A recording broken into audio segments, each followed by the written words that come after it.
Will Ospreay is probably one of my top 2 or 3 favorite wrestlers going right now.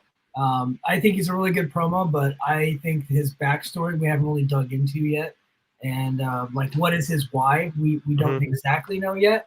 But I think the most compelling television character on AEW right now that I would say challenges any other narrative about the storytelling in AEW is Hangman Adam Page, whom I put on our thumbnail this week with his bloody face screaming into the camera about Swerve Strickland, doing a home invasion on him and threatening his family and the whole backstory there.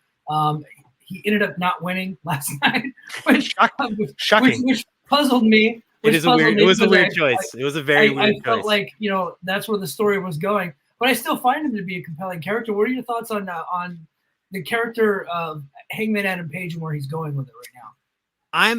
My problem with Adam Page is I don't think he's a very good wrestler.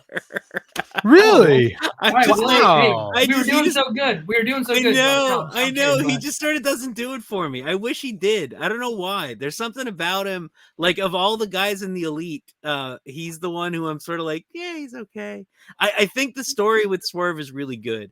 I think the problem with the story with Swerve is that, first of all, they explored it really thoroughly, right? Like, so we did that story really well the first time around. And I think when it comes time to do that story again, the question becomes, so what are they going to do that's novel about it? What's the novel version of that story that we would tell today? And so the novel version is now Hangman is the bad guy and Swerve is the good guy. Except for one thing. Swerve's not really a face. And Hangman's not really a heel. Like, they both are sort of tweeners, right? Like, they're both sort of in the middle. So what's that story actually going to be if you do that story again?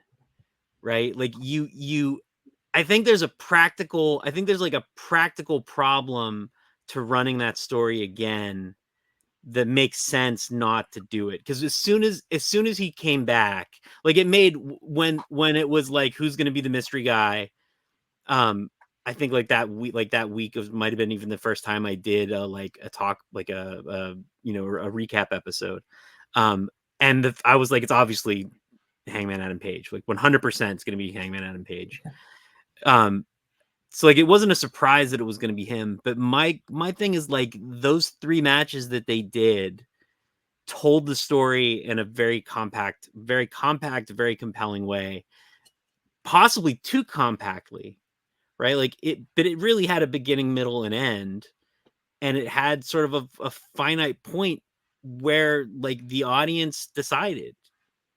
The audience decided on Swerve, and Hangman wasn't compelling enough as a face to turn the audience, because tell me what Swerve could do worse. Right? Like, what could Swerve do that is more awful than what he did? Well, he could have hit his finish on the baby. I think that's probably would have sealed it. Dude, he did JML driver the shit out of that little kid. I think it's interesting what you're talking about. I think the template that they've been trying to model with this feud is Bret Hart, Steve Austin, because it started out in a very similar spot. In Survivor Series 96, Bret very clearly the heel, Steve Austin very clearly Bret very clearly the face, Steve Austin clearly the heel. But there's something going on. It's not quite there yet, but like, it wasn't like people were all on board with Steve Austin in the fall of 96. By their second match, spring 97, the tide is totally shifted, and they do still probably the best executed double turn in history. There are not very many double turns now that I think about it, but like one of very few. And I think part of the tide that was turning similarly is that Steve Austin also did a home invasion on Brian Pillman. Very true. And I think there's a lot too. I think what made and I think that you talk about, both those characters are tweeners. I think there's the similar here. I think Bret felt very justified in his actions, and his whole storyline was, I haven't changed, you guys have changed. Yeah. Right. And I do feel the same way with Page here. So I think that it can be, because I'll even argue that there was still meat on the bone to Steve Austin and Bret Hart, and we never never quite got all of it because, you know, stuff that's been litigated a bazillion times. No one needs to go over that again. But I mean, like, we all got robbed very clearly. Yeah. So there's still could have been stuff there. And I'm just holding out hope because I really like their chemistry together. And I do think that there's more that could be done there, but they definitely have to steer harder. And I agree with you. I think that I like Swerve Strickland, but I always feel like we're not quite there yet with him. I do feel like as the cliche goes, the title is trying to make him a bit. I'm still a bit. I like him. Don't get me wrong, but I still don't feel like he's quite the guy. You know, they've done him very few favors. I think the Will Ospreay match was the first time that it was like, oh, there you go. Now he's a world champ. Now he feels like a world champion. I think he just hasn't felt like one. I think that like the first thing he did as champion was fight Kyle Fletcher. And like, listen, I love Kyle Fletcher. I think that guy, if they stop using him as a jobber, he could be, you know, a future world champion. Like, he's amazingly talented. He's got a great look. He's really charming. But that match was, why would you do that? Like, there's no logical storytelling reason.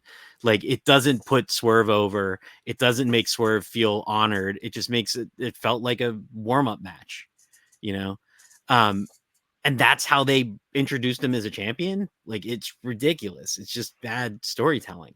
And they've made choices like that over and over and over. They keep doing it to him.